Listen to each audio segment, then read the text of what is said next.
안녕하십니까 재림성도 여러분. 코로나19로 인해 많은 사회적 변화가 일어나고 있습니다. 이로 인해 저희 장막 집회마저 랜선, 즉 온라인으로 진행해야만 하는 상황에 이르렀습니다. 이런 시대적 변화에 고민하면서 우리는 어떻게 재림신앙을 이 시대를 위한 희망의 기별로 승화시켜야 할 것인지를 고민하지 않을 수 없게 되었습니다. 이런 인식에 기초해서 이번 집회의 제목을 리부팅 애드벤티즘, 재림신앙의 랜드마크를 리부팅하라로 정했습니다. 총 5번의 강의를 통해서 재림신앙의 랜드마크 5개인 재림신앙, 그리고 성소진리, 안식일 사상, 예언의 선물, 조건적 불멸론을 다시 신학적으로 그리고 신앙적으로 점검하는 시간을 갖도록 하겠습니다. 1844년 재림운동의 대실망을 극복하기 위해서 소수의 사람들이 모여서 성경을 연구하였고, 그 결과로 재림교회 신앙의 랜드마크 5개가 만들어졌습니다. 재림신앙을 중심으로 해서 성소진리와 안식일 사상과 그리고 예언의 선물, 조건적 불멸론, 이렇게 5가지의 진리로 대실망을 극복한 안식일 준수 재림신도, 즉 세베테리안 애드벤티스트가 구성되었고, 바로 그들에 의해서 제7회 안식일 예수 재림교회가 세워졌습니다. 특별히 재림신도들은 이 진리들을 현재 진리 또는 현대 진리로도 번역되는데 The Present Truth로 명명하고 재림신앙을 전파하였습니다. 21세기 수많은 사회적 도전 앞에서 재림교회는 여전히 재림신앙의 기초에서 살아가고 있습니다. 특별히 이 마지막 세대에게 주어진 사명을 완수하기 위해서 재림신도들은 재림신앙의 랜드마크를 전파해야만 합니다. 특별히 이 기별을 21세기를 살아가는 현대인들에게 전파하기 위해서는 우리가 가지고 있는 현재 진리 또는 현대 진리, 프레젠트 트루스를 리부팅해야만 하는 그런 사명이 있습니다. 그래서 이번 장막 집회에서는 리부팅 애드벤티즘이라는 제목을 붙여보게 된 것입니다. 재림신앙의 랜드마크를 리부팅하라, 이런 제목으로 진지한 대화와 성찰을 모색해 보고자 하는 것이 이번 장막 집회의 주제라고 볼 수 있습니다. 오늘은 그 첫 번째 강의로 재림신앙을 리부팅하라 라는 제목으로 말씀을 드리도록 하겠습니다. 오늘 성경의 본문은 여러분들이 너무나도 잘 알고 계시는 마태복음 24장입니다. 특별히 마태복음 24장 2절과 14절을 제가 먼저 읽어보도록 하겠습니다. 예수께서 감람산 위에 앉으셨을 때에 제자들이 조용히 와서 이르되 우리에게 이루소서 어느 때에 이런 일이 있겠사오며 또 주의 임하심과 세상 끝에는 무슨 징조가 있사오리이까. 2절에 있는 말씀이죠. 그리고 14절입니다. 이 천국 복음이 모든 민족에게 증언되기 위하여 온 세상에 전파되리니 그제야 끝이 오리라. 기독교 신앙은 예수 그리스도의 성육신, 그리고 그리스도의 생애와 가르침, 그리스도의 십자가 희생과 부활, 그리고 그리스도의 재림이라고 하는 사상의 기초에 있습니다. 특별히 이 중에서도 유일하게 실현되지 않은 것은 바로 그리스도의 재림이죠. 따라서 그리스도의 다시 오심, 즉 재림을 기다리는 신앙이야말로 기독교 믿음의 중심이라고 말할 수 있습니다. 히브리서에서 믿음은 바라는 것들의 실상, 그리고 보지 못하는 것들의 증거라고 정의되어 있습니다. 예수의 재림은 그리스도인의 궁극적인 바람입니다. 이 바람이 실상이 되고 아직 보지 못한 것을 증거하는 것, 그것이 바로 믿음이라는 말을 히브리서의 저자는 우리에게 말씀해 주고 있는 것이죠. 따라서 재림신앙은 기독교의 믿음의 요체가 된다라고 볼 수 있습니다. 기독교 믿음의 요체로서 재림은 기독교의 궁극적인 목적이며 그 신앙, 즉 재림신앙은 그리스도인들의 희망의 원천입니다. 그러나 21세기를 살아가고 있는 현재 우리 그리스도인들에게 재림신앙이 과연 희망의 신학이 되고 있을까요? 신앙 고백의 차원에서는 당연히 긍정적으로 우리가 답변할 수 있습니다. 하지만 신앙의 경험의 차원에서는 그렇지 않습니다. 고백적으로는 얼마든지 우리가 예수의 재림이 기독교의 궁극적 목적이다 희망이라고 말할 수 있지만 우리 신앙의 경험 차원에서 과연 재림의 기별이 희망의 기별일까라고 하는 생각을 가질 수밖에 없는 것입니다. 예수의 재림은 기독교 역사에서 오랜 기간 동안 기대의 대상이었죠. 이 위대한 사건은 약속의 지평 위에서 우리의 기대와 희망의 원천이 되었습니다. 그러나 예수의 재림과 하나님 나라의 도래는 2000년 동안 실현되지 않고 있습니다. 1세기의 바울의 시대로부터 19세기의 윌리엄 밀러의 시대는 물론이고 21세기 오늘 저와 여러분의 시대에도 그 약속은 여전히 성취되지 않은 미래형이죠. 기독교의 희망인 재림의 지연은 그리스도인들에게 신앙적 딜레마이기도 합니다. 이 딜레마 어떻게 해결할 것인가? 특별히 19세기 밀러의 재림운동으로부터 재림신앙을 신앙의 중심에 놓고 살아가고 있는 재림교인들, 우리들이죠. 이 재림교인들은 재림의 지연의 문제를 어떻게 받아들일 수 있을 것입니까? 기독교의 재림신앙이 절망이 아닌 희망이 되려면 이 재림의 지연의 문제를 우리는 해결해야만 합니다. 아울러 예수께서 제자들에게 가르쳐 주신 재림신앙의 본질을 새롭게 이해해야만 한다고 볼 수 있습니다. 이런 인식적 필요에 부응하기 위해서 오늘 재림신앙을 리부팅해보자라고 제안을 드리는 것입니다.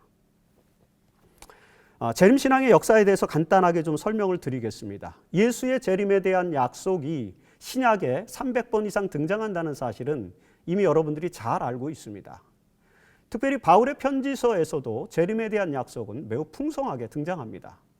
바울의 가르침으로 인해서 초기 교회의 그리스도인들은 예수의 다시 오심에 대한 기대와 희망으로 믿음의 삶을 살고 있었습니다. 사복음서에서 하나님 나라의 도래에 대한 예수의 가르침이 풍성하게 기록되어 있는 것도 바로 이런 희망을 반영하는 것이죠.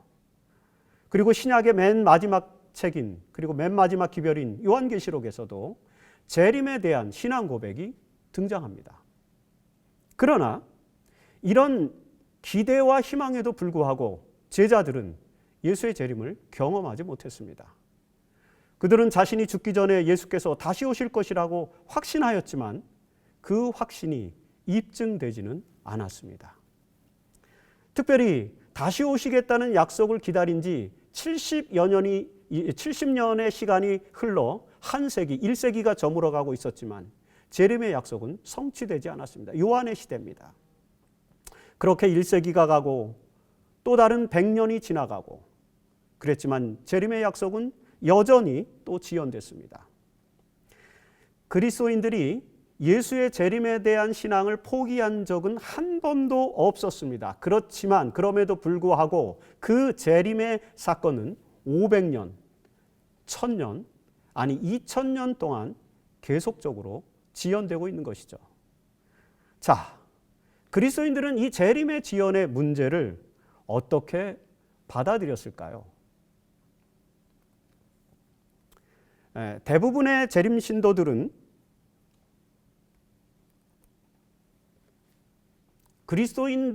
대부분의 그리스도인들은 재림이 지연되고 있는 것이 아니라 이미 성취되었다고 이해함으로써 이 딜레마를 해결하고자 노력했습니다. 우리가 보통 실현된 종말론 또는 현재적 종말론이라고 부르는 이렇게 알려진 사상은 사복음서에서 기록된 예수 그리스도의 말씀을 신학적으로 재해석한 그런 내용에서 기인하는 것입니다. 하나님 나라의 도래와 관련해서 가장 많은 예수의 말씀을 남긴 사람은 누가입니다. 누가복음에 나옵니다. 누가는 예수께서 하나님 나라가 이미 너희에게 임하였느니라. 누가복음 11장 20절이죠. 그리고 하나님의 나라는 볼 수 있게 임하는 것이 아니요 하나님의 나라는 너희 안에 있느니라. 누가복음 17장 21절의 말씀입니다. 그리고 또 여기 서 있는 사람들 중에서 즉 제자들 중에서 죽기 전에 하나님의 나라를 볼 자들도 있느니라. 누가복음 9장 27절. 이런 말씀들을 예수님께서 하셨다고 누가는 자세하게 기록하고 있습니다. 이런 말씀들의 기초에서 신학자들은 예수의 재림으로 실현될 하나님의 나라가 미래에 올 일이 아니라 이미 실현된 종말론, 혹은 지금 여기에서 현실화될 것이라는 현재적 종말론이라고 하는 사상을 발전시켰습니다. 특별히 이런 신학은 5세기의 성 어거스틴, 아우구스티누스의 사상에서 집대성되죠.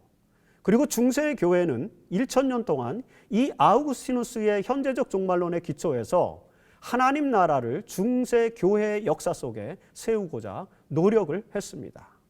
이런 상황들은 근대의 신학자들도 예외가 아니었습니다. 특별히 18세기와 19세기의 신학자들은 계몽주의의 영향을 받아서 이 땅에 도덕적으로 구현되는 하나님의 나라를 꿈꾸게 되었습니다.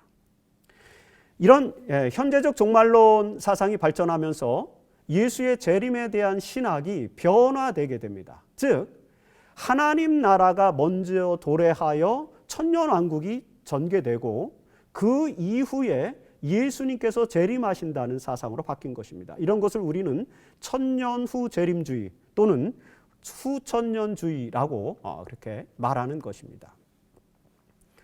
후천년주의로도 알려진 이 사상이 발전하면서 재림신앙이 변화되게 됩니다. 이 후천년주의가 재림의 지연으로 인한 신학적 딜레마를 해결해 줄 수는 있었지만 그럼에도 불구하고 약속과 기대의 지평에서 예수의 재림에 대한 희망의 신학을 약화시키는 결과를 또 초래하였습니다. 여러분, 이런 신학적 혼란의 시기에 윌리엄 밀러라고 하는 사람이 재림운동을 일으켰습니다. 밀러의 재림운동과 예언 해석에 대해서 좀 살펴보도록 하죠. 윌리엄 밀러의 재림운동은 기독교 역사에서 매우 중요한 의미를 가지는 사건이었습니다. 19세기의 미국의 뉴 잉글랜드 지방, 즉 미국의 북동부 지역을 말하는데 그 미국 북동부 지역인 뉴 잉글랜드 지역에서 제2차 영적 대각성 운동이 일어났습니다. 19세기 초부터 1830년대까지 이 운동이 일어났습니다.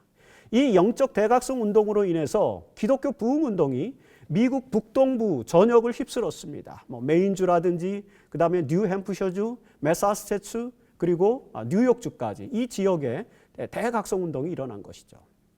세속적인 삶을 살았던 많은 사람들이 회개하고 교회로 돌아옵니다. 특별히 이 시기에 침례교 집안에서 성장한 윌리엄 밀러도 청년 시절에 한때 방황하다가 다시 신앙으로 돌아오게 됩니다. 그리고 그는 군에서 전역한 이후에 1816년부터 본격적으로 성경을 연구하게 됩니다. 그렇게 성경을 2년 이상 연구하던 윌리엄 밀러는 마침내 다니엘서 8장 14절에 나타난 2300주야의 예언이 1843년경에 맞춰진다는 사실에 이르게 되었습니다. 특별히 그때에 2300주야가 끝나는 그때에 성소가 정결케 될 것인데 이 성소는 지구로 이해하고 그 성소를 지구로 이해할 때 지구가 정결케 된다는 말은 지구가 불로 정결케 되는 사건, 즉 다시 말해서 종말이 오게 되는 사건이라고 이해를 하게 됐습니다. 이처럼 지구의 종말은 예수의 재림, 이 지구의 종말은 예수의 재림을 말하는 것이기 때문에 2300주야가 맞춰지는 1843년에 예수가 재림한다는 신학적 결론, 성경 연구의 결론에 이르게 되었죠. 윌리엄 밀러는 이 기별을 1831년부터 본격적으로 전하기 시작했습니다. 그가 이 내용을 연구한 때로부터 15년 이상이 지난 후에 아주 오랜 기간 동안에 그는 이 말씀을 숙고하고 재숙고하고 재검토하고 그리고는 그의 마음속에 이제는 더 이상 미룰 수 없다는 확신이 생겼던 1831년 그때부터 하나님께 기도하고 이 재림기별을 전하기 시작했던 것입니다. 그렇게 재림기별을 전하면서 1840년부터는 장막 집회, 저희가 지금 온라인으로 하고 있지만 여름이 되면 늘 장막부흥회를 개최하지 않습니까? 이 역사적 전통의 뿌리가 바로 여기까지 이어지는데 특별히 1840년부터 재림운동가들의 장막 집회 이 장막 집회를 통해서 뉴 잉글랜드 지방에서 재림운동이 활발하게 전개되었던 것을 우리는 역사적으로 알게 되죠. 2300주야의 예언에 대한 밀러의 해석은 윌리엄 밀러가 독단적으로 해석한 것은 아니었습니다. 19세기의 많은 성경학자들은 2300주야의 예언이 1843년에서 1847년경에 맞춰지게 될 것이라고 이미 해석하고 있었습니다.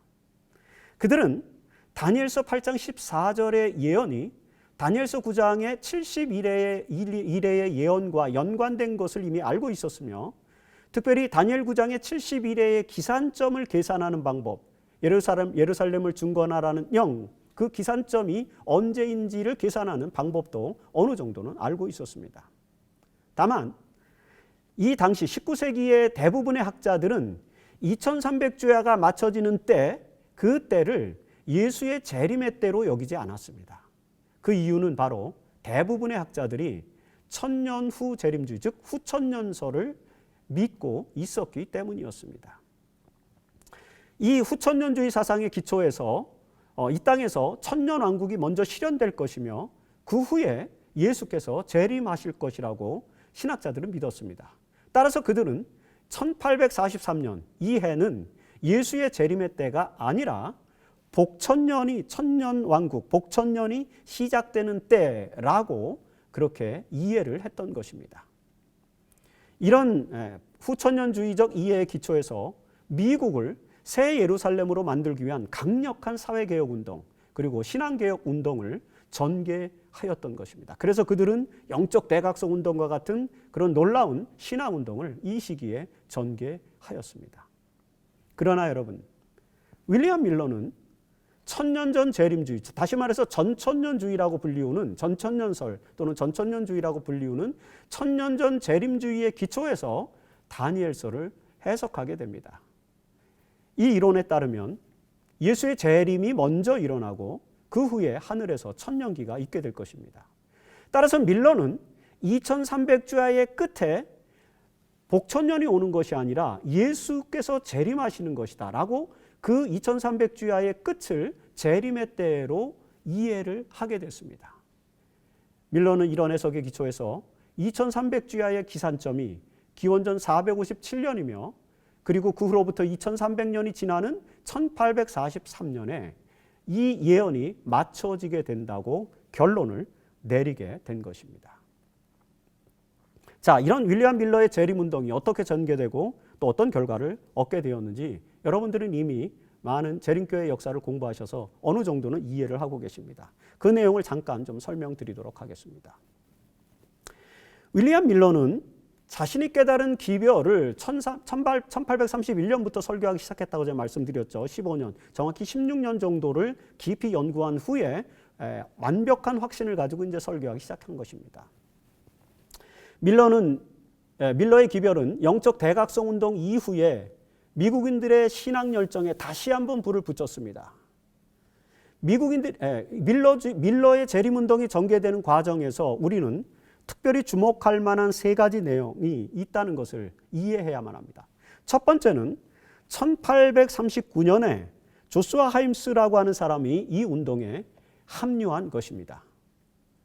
크리스천 커넥션의 출신으로 보스턴에 있는 찰돈 스트리트 교회 목사로 심우하던 조슈아 하임스는 그해 11월, 즉 1839년 11월에 밀러를 초청해서 자기의 교회에서 강연을 듣게 됩니다. 이 조슈아 하임스는 밀러의 기별을 듣고 이 기별이야말로 미국 전역에 확산되어야 한다는 확신을 갖게 되죠. 그래서 그는 밀러의 운동에 가담해서 운동을 조직적으로 확대시키게 됩니다. 조슈아 하임스는 밀러의 재림운동을 확산시키기 위해서 두 가지 특별한 사업을 진행합니다. 첫 번째는 인쇄물을 만들어서 보급하는 것이고, 그리고 두 번째는 장막 집회를 추진하는 것이었습니다. 먼저 그는 1840년에 밀러의 기별을 담은 잡지를 출간하게 됐는데 그 첫 번째 잡지가 Signs of Times, 즉 시대의 징조, 우리 한국에서는 이걸 시조로 번역해서 출판하지 않습니까? 그 시조가 1840년에 처음으로 조슈아 하임스에 의해서 출판되었습니다. 재림운동을 알리는 대표적인 잡지가 되었죠. 그리고 2년 후인 1842년에는 밤중 소리, Midnight Cry라고 하는 잡지를 또 출판을 했습니다. 마태복음 25장에 나오는 밤중 소리의 기별을 이제 밀러 운동가들이 활발하게 전파했기 때문에 그 내용을 잡지의 제목으로 삼은 것입니다. 특별히 이 밤중 소리의 잡지는 매일 1만 부씩 발행되었고 뉴욕주의 모든 목회자들에게 보급되었을 뿐만 아니라 신문파리 소년들에 의해서 판매되거나 또는 무료로 배포되기도 하였습니다. 이렇게 1842년부터 5개월 동안 60만 부 이상의 잡지가 보급됩니다.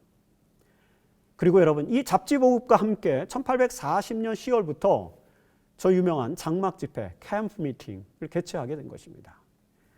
약 4,000명 정도가 들어갈 수 있는 거대한 천막을 확보한 후에 조슈아 하임스는 보스턴에서부터 시작해서 이 장막 집회를 개최하였고, 그런 장막 집회는 1844년까지 무려 130번 이상 개최하게 됩니다. 그리고 그 130번 동안에 참석한 연인원만 해도 150만여 명에 이를 정도로 엄청난 규모의 영적 운동이 벌어지게 된 것입니다.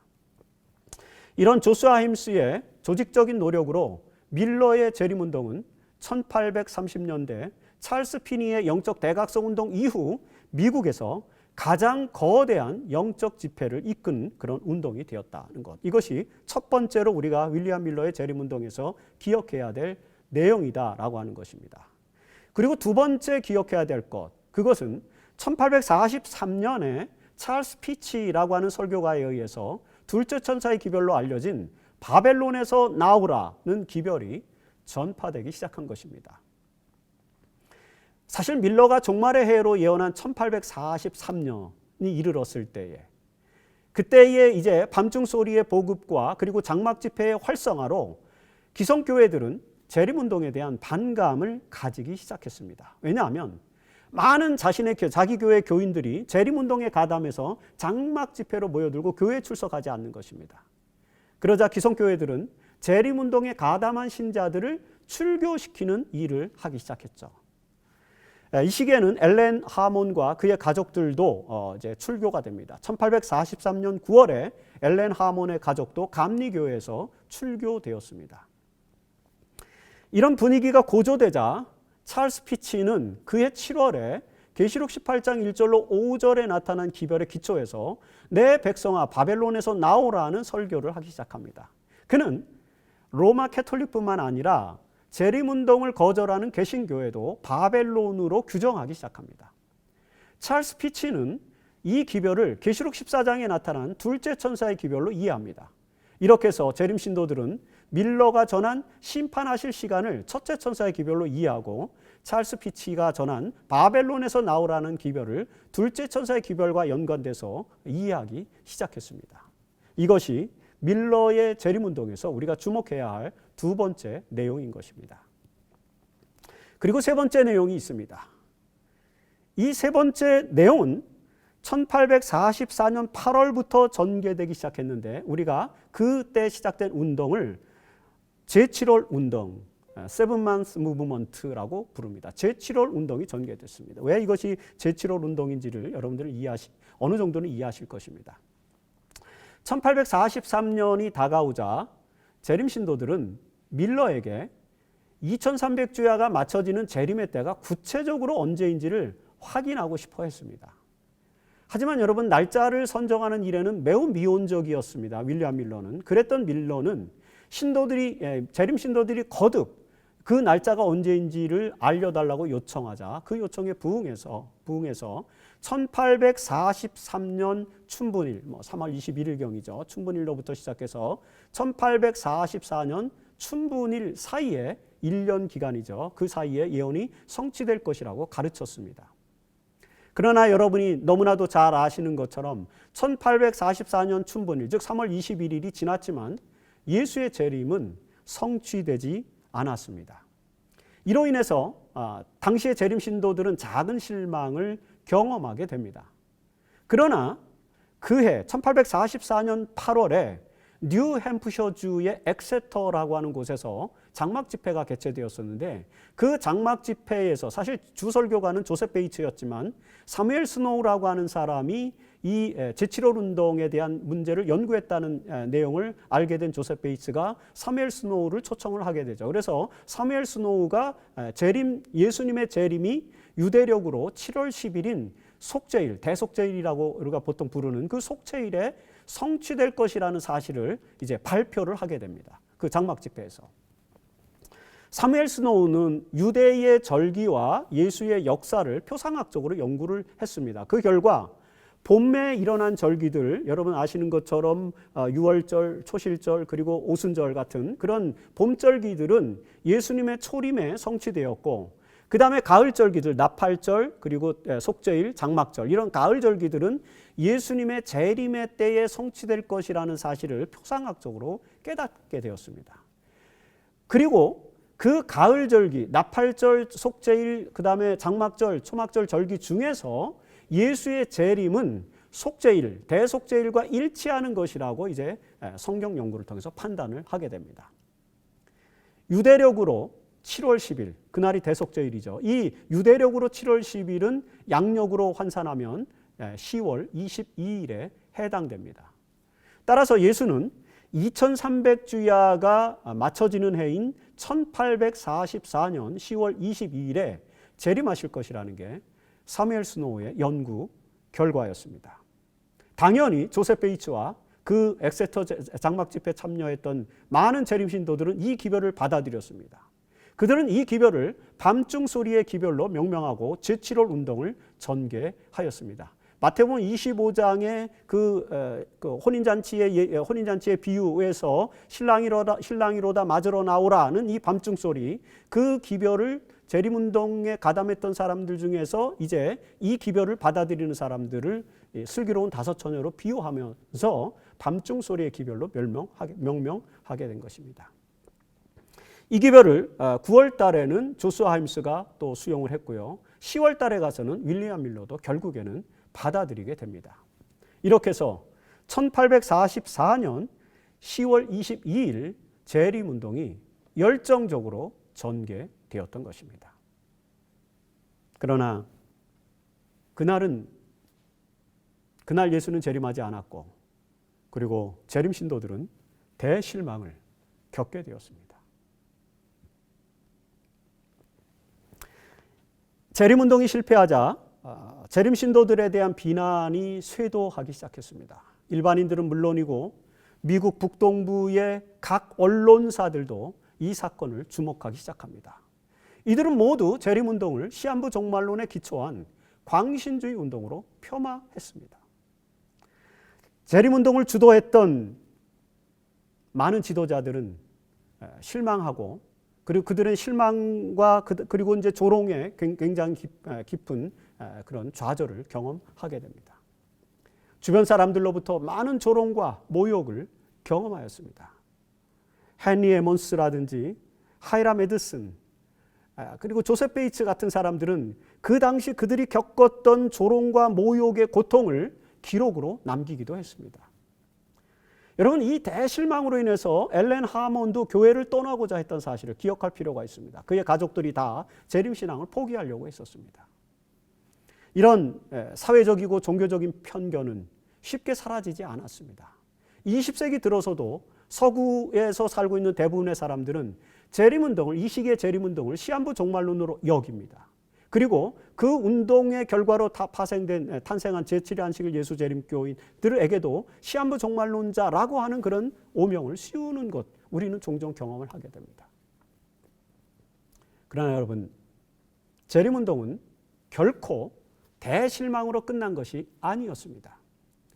밀러의 재림운동은 19세기와 20세기 기독교 역사에서 매우 중요한 의미를 가지게 됩니다. 그 의미를 세 가지만 살펴보도록 하겠습니다. 첫 번째, 윌리엄 밀러의 재림운동은 천년 후 재림주의, 즉 후천년주의가 지배적이던 기독교 신학을 천년전 재림주의, 즉 전천년주의로 바꾸는 계기가 되었습니다. 밀러 운동의 놀라운 결과, 신학이 바뀐 것입니다. 물론 이 운동과는 관계는 없지만 19세기 초에 영국에서 존 다비라고 하는 사람이 세대주의 신학을 주창했는데 이 신학이 1860년대 미국으로 건너오면서 미국의 개신교회는 세대주의에 기초한 천년전 재림주의를 받아들이게 됩니다. 하지만 이 전천년주의, 천년전 재림주의가 미국 사회의 주요 신학으로 자리 잡게 된 것은 윌리엄 밀러의 재림운동의 결과였다는 사실을 우리는 역사신학적으로 분명하게 이해하게 됩니다. 이후로 미국에서 천년전 재림주의는, 전천년주의는 보수신앙을 대표하는 신학으로 자리를 잡게 됩니다. 자, 둘째 재림운동의 의의는요, 이 밀러의 재림운동은 예수의 재림에 대한 소망이 매우 중요한 신학이 되어야 한다는 사실을 다시 한번 각인시켜 주었습니다. 기독교 신학에서 종말론은 항상 조직신학, 즉 교의학의 맨 마지막 자리에 놓입니다. 대개 신론, 그 다음에 그리스도론, 인간론 이런 것들로 진행을 해서 그 맨 마지막 자리에 들어가는 것이 종말론입니다. 이런 정리는 중세시대에 피터 롬바르드라고 하는 신학자가 조직신학의 체계를 만들면서 시작된 것입니다. 이 피터 롬바르드가 기독교 조직신학의 체계를 만들면서 종말론을 마지막 부분에 넣어놨습니다. 이때로부터 종말론은 언제나 기독교 신학의 끝자리에 놓여지게 됩니다. 18세기 계몽주의 시대가 도래하면서 이런 현상은 더더욱 가속화되게 됩니다. 그러나 여러분, 기독교의 희망이 예수의 재림과 하나님 나라의 도래라는 종말론에 있다는 사실이 주목되기 시작한 것입니다. 밀러의 재림운동으로 인해서. 소위 극단의 세기로 불려지는 20세기에 들어서서 인류가 절망적인 상황으로 내몰릴 때 1, 2차 세계대전이 일어나고요. 그 다음에 많은 청소년들이 방황과 갈등이 일어나고 이런 인류가 절망적 상황으로 내몰렸을 때에 기독교의 종말론은 희망의 신학으로 부활하게 됩니다. 그 1960년대 희망의 신학자들은 종말론을 기독교 신학의 중심으로 재위치시킵니다. 그들에 의하면 기독교는 총체적으로 종말론, 즉 하나님 나라의 소망에 기초하고 있다는 사실, 그것을 부각시켜 준 것입니다. 밀러의 재림운동은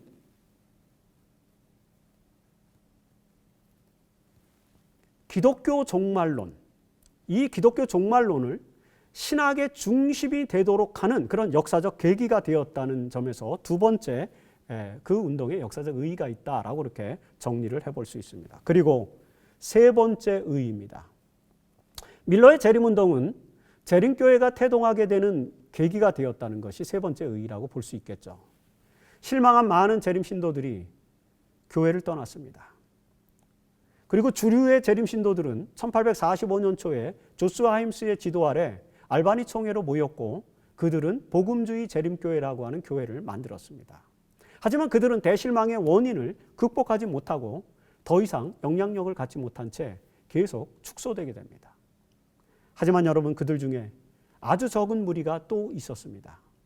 성경을 깊이 연구한 이 적은 그룹은 안식일 준수 재림신도라고 하는 그룹을 형성하게 됩니다.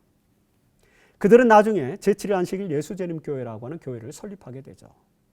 여러분, 이들에 의해서 밀러의 재림신앙이 계승되게 됩니다.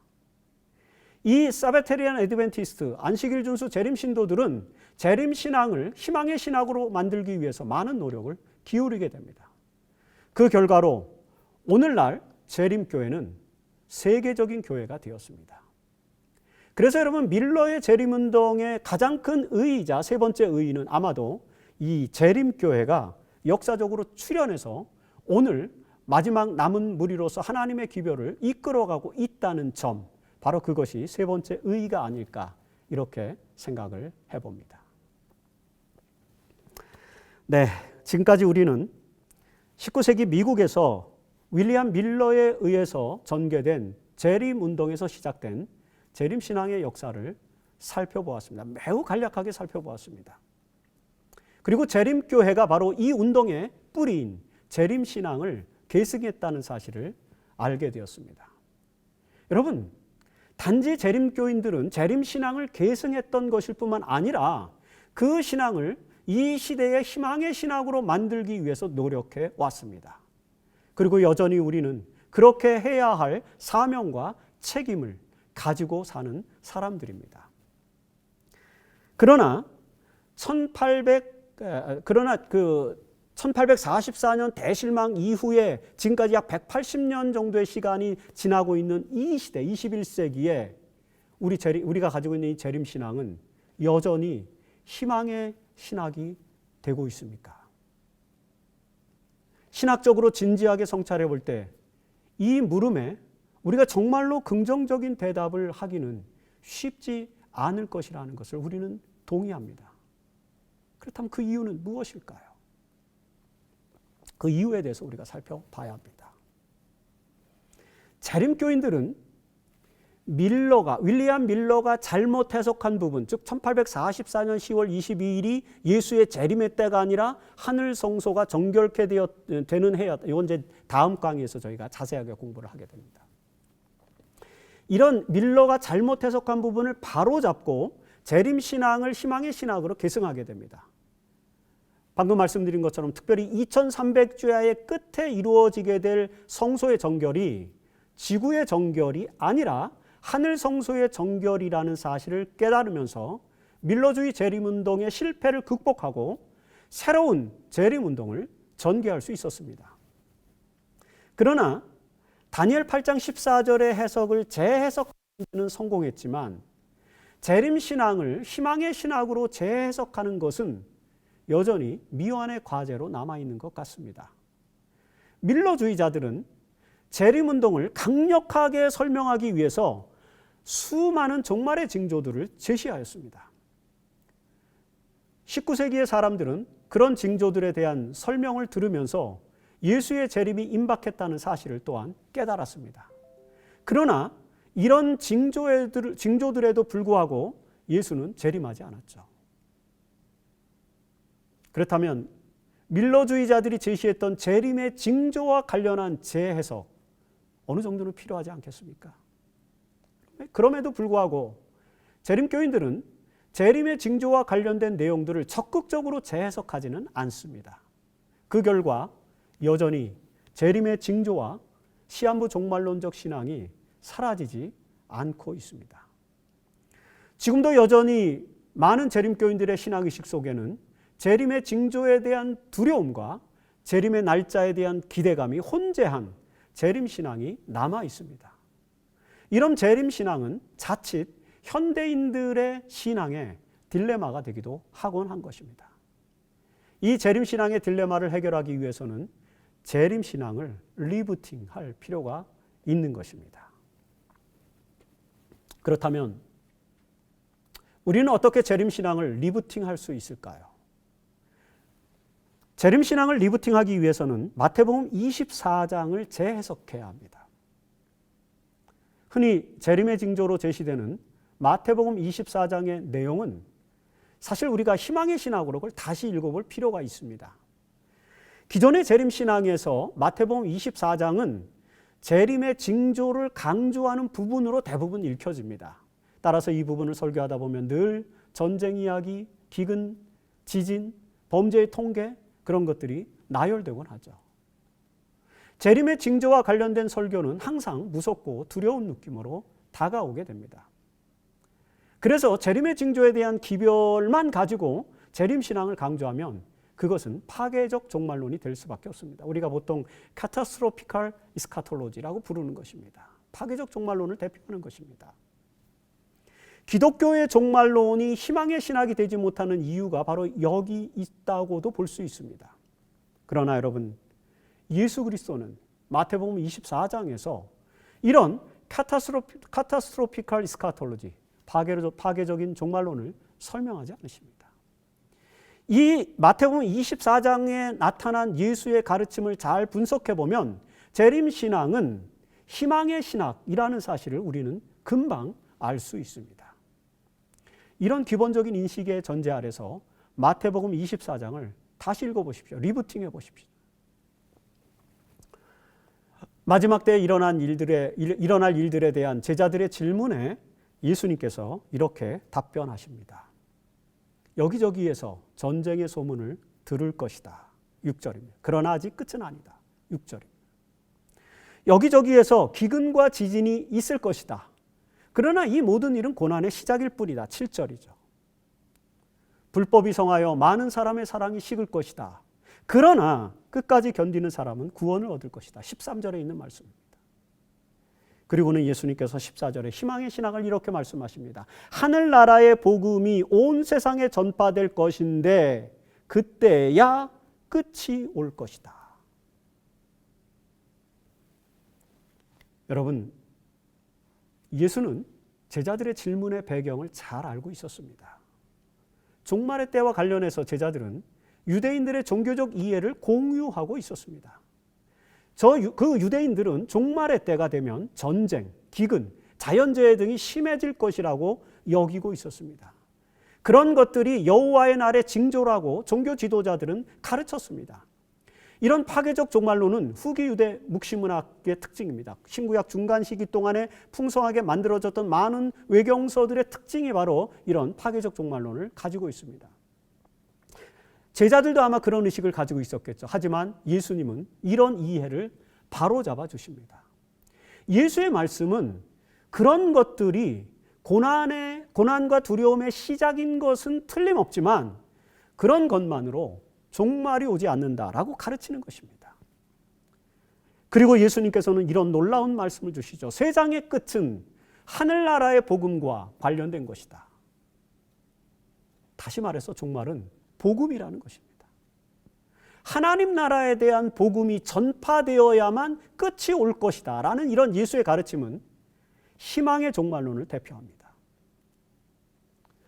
재림의 징조를 중심으로 한 파괴적 종말론은 유대교의 가르침이었습니다. 그래서 제자들은 그렇게 이해하고 있었습니다. 그것을 예수님께서는 바로잡아 주시는 것입니다. 예수의 종말론은 하나님 나라의 복음을 중심으로 한 희망의 종말론이기 때문입니다. 21세기를 살아가는 우리 재림교인들이 재림신앙을 리부팅 해야만 하는 이유가 바로 여기에 있다고 볼 수 있는 것입니다. 우리는 유대인들처럼 재림의 징조에 집중하는 파괴적 종말론에 경도되어 있는 경우가 참 많습니다. 하지만 그런 종말론에서부터 하나님 나라의 복음을 강조하는 희망의 종말론으로 우리의 신앙을 리부팅 해야만 합니다. 그렇게 하면 저와 여러분이 가지고 있는 이 재림신앙을 기독교 신학의 중심으로 돌려놓을 수 있는 것입니다. 하나님 나라의 복음은 온 세상에 이 하나님 나라의 복음을 온 세상에 널리 전파해야만 예수의 재림이 실현될 수 있을 것입니다. 21세기 재림 성도들에게 이런 막중한 사명이 주어졌다는 사실을 오늘 우리는 기억해야만 합니다. 그러면 그것을 통해서 기독교 종말론이 희망의 종말론, 파괴적 종말론이 아니라 희망의 종말론이 되도록 우리의 재림신앙을 리부팅해야만 합니다. 그렇게 하면 이 21세기에도 재림신앙은 여전히 온 인류에게 희망의 신학이 될 수 있을 것이고, 아니 그 전에 먼저 우리 재림 성도들에게 진정한 희망의 신학이 될 수 있을 것이라는 사실을 우리는 기억해야만 하는 것입니다. 코로나19로 인해서 고통당하고 있는 이 현실 속에서 우리가 가지고 있는 재림신앙을 가지고 다시 한번 우리의 신학을 희망의 신학, 희망의 종말론으로 리부팅할 수 있는 그런 의지를 갖고 그런 신앙을 가지고 살아감으로 말미암아 우리에게 큰 축복과 희망이 되는 놀라운 역사를 경험하게 되기를 간절히 바라면서 오늘 강의를 마치도록 하겠습니다. 감사합니다.